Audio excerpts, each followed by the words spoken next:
sunshine, hello blue skies, hello lovely day. Hello sunshine, hello sky. Hello mga ka-growers! Welcome to another farm venture. At ngayon naman ay samahan nyo akong mag-deliver ng itlog sa ating mga suki. Sila yung unang mga nagtiwala sa ating poultry farm. Meron tayong dalang anim na trays na itlog na ide-deliver sa kanila. Tapos ayun, ito talaga yung favorite nating araw, yung delivery day. Dahil para tong payday nating mga farmers. Kasi pagka may delivery, ibig sabihin may benta tayo, no? Pero hindi lahat to na order na nila. Tatry nating alukin yung mga katabi nilang mga tindahan. At sana mabenta natin lahat. Kaya tara, samahan niyo ako. Oo nga pala, mga growers, dapat pagka pupunta tayo sa ating mga customer, syempre magbibihis naman tayo. Pagka yung pangbukid pa rin yung suot natin, pupunta tayo sa mga customers natin, baka sabihin ng dugyot natin. At dugyot din syempre yung itlog natin, magre-reflect yun sa produkto natin. Kaya maglilinis, di ba, magbihis, kahit kakagaling ko lang sa ating poultry house, ayun, nagbihis naman tayo, no, para kaaya-aya naman tayo sa customers. At syempre, reflection yon ng produkto natin. Isa pang tip natin pagka magde-deliver tayo ay dapat susunod tayo sa oras. Kasi sabi ng customer natin ay alas 8 nagbubukas yung tindahan nila. At alas 8 din tayo magde-deliver. Kaya malis tayo ngayon 7:50, 7:55 nandun na tayo, o di ba? 5 minutes early pa rin tayo. Kaya okay. Maaga tayong natapos ngayon sa Manukan parang alas 7, 7:40 tapos na ako 7:40. Kaya ayun, baka kapag nagbihis lang ako tapos hinanda yung ide-deliver, tapos eto magde-deliver na tayo. Malapit muna yung mga customers na dinideliveran natin. Syempre pinaprioritize natin yung malapit para hindi masyadong magastos sa krudo. Eto, malapit na nga tayo, i-deliver na natin. Ito yung mga dala nating mga itlog. Ayan.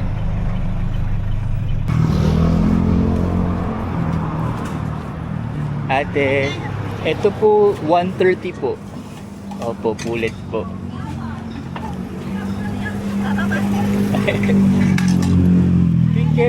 Kailan niyo po kailangan, ate? Ay, meron po ako small po na tray. Ay, ganito po. Wala na po. Opo.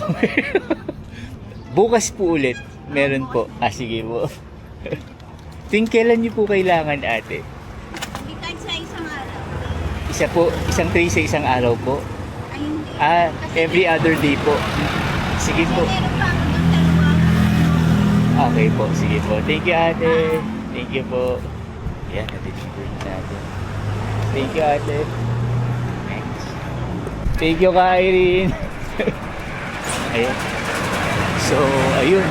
Kukunin na rin yung isang small natin, tapos magde-deliver na rin tayo ng medium sa kanya bukas. Yan.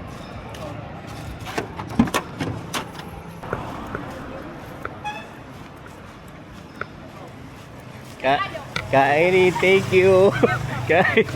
Ay, pwede ko po i-vlog po. Thank you po. Thank you po. Ako nyo ako, sir, ha? Medium po, bukas po. Okay. Sige po. Mga tatlo po, ha? Thank you po, Nay. Opo. Kailan niyo po kailangan yung medium, Nay? Kayo po, kasi meron pa naman. Sige po. Kahit po ano po, kaya namin po every 3 days po. Sige po. Pag kami medium po kami isang tray, bababa ko na po agad sa inyo. Thank you po. Thank you po. Ayan, so nakabenta tayo ng medium. May pa-order na tayong medium. Ate, thank you po. Kairin, thank you. Pabalit po kayo. Kairin, tumutulong sa amin. Thank you, Kairin. Siya at si Kapre, si unang tumulong sa amin sa pag-iitlog. Sila yung mga unang customers namin. At dahil sa kanila ay nag-expand kami dahil talagang nire-refer nila kami sa mga tindahan dito sa malapit sa amin. Sa baba lang namin. Tapos ayun, kaya nakakatuwa na tinutulungan tayo nila. Kaya naman lumakas yung loob natin na mag-expand dahil sa may mga tumutulong sa atin. Tulad niyan, nagbaba tayo ng 6 na tray. Ang sure lang kasi doon na binibili sa atin ay yung si Kairin, binibili talaga sa atin yung mga cracked eggs, soft shells. Kinukuha nila para wala daw tapon sa farm. Sila rin yung kumukuha ng mga pullet size natin na wala ganong bumibili. Sila lang na bumibili nun, kaya nakakatuwa dahil walang hindi nabibenta. Tapos yung small naman na trees namin, kinukuha naman yun ng pupuntahan natin. Tapos pagka pupunta ako kay Kairin, aalok na niya lahat ng mga tindahang nandito. Wow! Kaya ayun, nabibenta natin lahat. Kaya kinukulang talaga yung mga itlog natin. Dito naman tayo sa next delivery natin. Isa pa to sa tumutulong sa atin. Ngayon, nagsisimula tayo. Mga kapatid sa iglesia, yung mga customers natin, sa kanila pa lang, ubos na yung ating mga itlog. Kaya nakakatuwa. Yan, na-deliver na natin. Hindi na natin video kasi yung anak niya yung nag-receive. Pero yun si Capresi.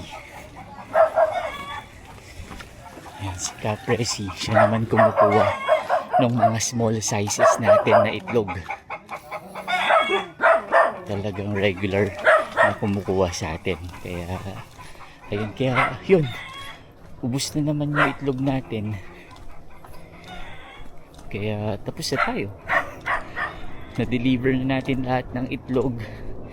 Tapos, di pagkatapos. So, ayun, yung routine natin.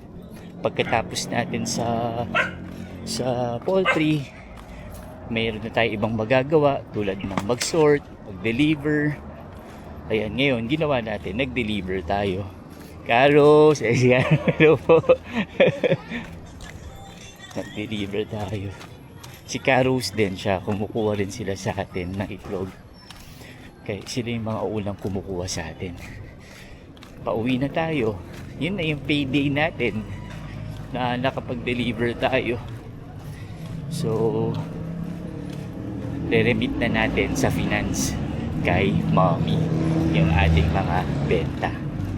So, iipunin natin pambili ng feeds. Tapos kung may tira, yun yung maitatabi natin para sa day-to-day natin. Uwian na. Tapos na tayo. Ito, mga ka-growers, yung kagandahan sa farming dahil hawak natin yung oras natin. Tapos, bagaman maliit man, marami ka namang maliit man yung kita. Di katulad dun sa tinatanggap natin nung tayo empleyado, nung tayo may accounting firm pa, ay ang mahalaga naman pag naka-deliver ka na, makaka-uwi ka na, makaka-focus ka naman sa mga halaman mo na pwede nating pagkakitaan, diba? Titignan ko nga, baka meron na tayo may pwedeng mapitas dun eh. Tapos ibebenta na rin natin. Ito yung pinaka-payday natin. Bagaman maliit, diba? Mayapa naman. Tapos marami tayong oras sa pamilya. Saka relax tayo, stress-free. Yun yung kagandahan. Kaya totoo yung naalala ko yung mga in-interview namin sa Negosyo University na dun kami na-inspire. Lagi nila sinasabi, maaga silang gigising, alas 4. Totoo nga, oo nga. Pero alas 10, tapos na sila. Babalik na lang sila sa farm ng mga alas 3 hanggang alas 6. Pero nakakatawa dahil yung mga taong yon ay matatagumpay. Hindi naman sila nagkukulang sa kanilang pinagkukunan, 'di ba? Siguro sa simula ganito rin sila tulad natin. Kung mula sa farm yung titingnan natin, di pa talaga tayo kikita ng malaki. Pero kung sila natiis nila ng ilang taon, tayo man, diba, magiging nakaka-inspire tayo sa mga na-interview natin ng mga farmers. Kaya trust the process, unti-unti lalaki din tayo, at ang goal natin ay yung kinikita natin dati ay kitain din natin dito sa farming. Kailangan ma-prove natin yan, lalo na ngayon gustong gusto ng mga anak natin na mag-farming, gustong gusto nila Tep at Tap na mag-farming. Mas gugustuhin nila pagka nakita nila na kumikita nga sa farming, di ba? Kaya ayun, tiis-tiis lang, hard work will pay off at may awa ang Diyos. Ayan, so titingnan natin naman ngayon kung may ma-deliver pa tayo dun naman sa prutas na pwede nang nating anihin sa farm. Meron din kaming binabagsakan na sa prutas na nakukuha natin dun sa ating maliit na farm. Kaya bebenta rin natin yun, di ba? Dagdag kita rin yun sa atin. Kaya titingnan natin, sana ay marami. Ito yung payday namin. Yung payday namin pagka nagbenta tayo. Yun yung payday natin. Hindi man fix, kaya kailangan magsipag talaga magbenta. At yung production, yung production naman, wala tayong control doon. Dito mo makasasabi na talagang ang Ama ang tumutulong sa atin na meron tayong ibenta. Dahil yung pangingitlog, di naman natin makokontrol yun ang Diyos lang ang makakapag-control nun, diba? Ang magagawa lang natin, alagaan yung mga manok, pero kung iitlog sila 100%, 80%, 90%, wala sa atin yun. Yun yung sa agrikultura, ititiwala mo sa Kanya ang lahat. Yan na to. Yan, may bibenta na naman tayo. Yan. Yan, meron na tayo aning saging na latundan. Puti, nandito si Kuya Boyet ngayong araw na to.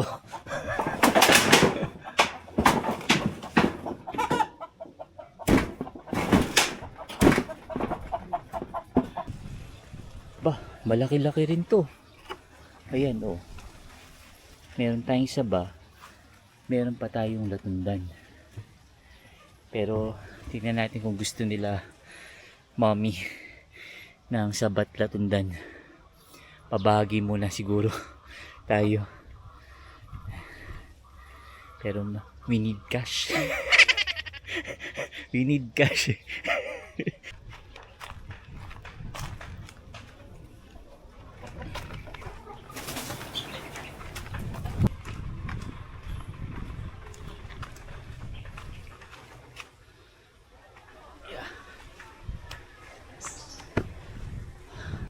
Mabibenta dito sa farm. Tapos yung mga punong yon, hindi pa atin. Hindi tayo nagtanim. Pero papakinabangan na natin. Tumagaang latundan naman. Hiram tayong kiluhan. Ito, makikikubo muna tayo sa kubo ni Mother dahil sa medyo malakas yung ulan. Ito yung ani natin. Kung papansin nyo, lalaki ng saging. Ito kasing puno na to malapit dun sa poultry house. Kaya mataba siya. Tagal natin ito inantay. Parang namunga to. Dumating yung mga unang RTLs natin. Tapos ngayon, mabibenta na natin siya. Ipilingin lang natin. Tapos, dadalhin natin dun sa pinagdadalan natin ng saging.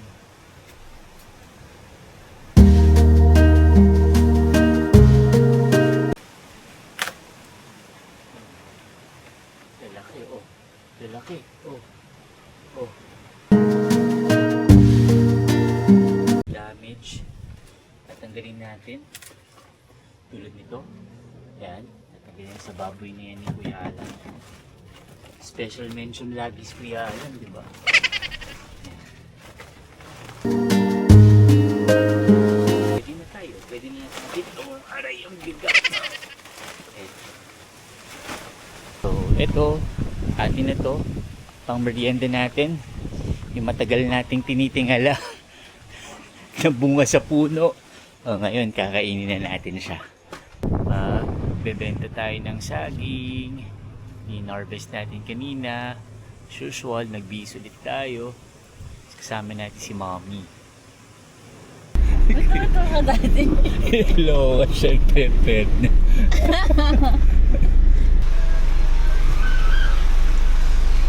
Alukin muna natin. 25 per kilo na lang daw yung saba. Tapos, latundan 30 per kilo. Pero, kukunin na niya lahat. Okay. Daddy. 17.25 times 25.